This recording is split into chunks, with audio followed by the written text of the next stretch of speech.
What's up? I got your car done today if you want to take a look. What'd you do to my car, dude? What's all this? Oh, you had a couple cracks in your window, so I wanted to get sealant for you. What's all this black stuff? That's window sealant. How am I going to see out the window when I'm driving? Oh, if not, I can get clear sealant for you. Just clear masking tape. That's all it is. Yeah, I need clear tape, please.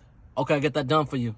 Oh my God, these Craigslist guys, they don't know what the hell they're Hey, what's doing. up? I just want to double check the work that you did for today.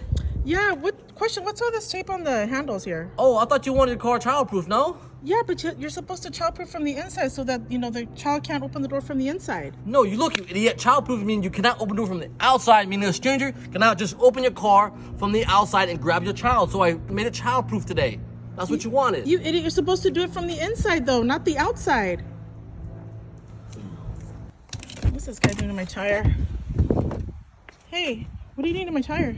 Oh, I'm just checking the tire pressure. You had a little leak, but I safety valved it and sealed it. With what? Just a little tire pressure sealer. How's that going to prevent the air from coming out of the tire? Just trust me. It's all done. The tire pressure is good now. Don't worry about it. That ain't Taken care of. That's not going to work.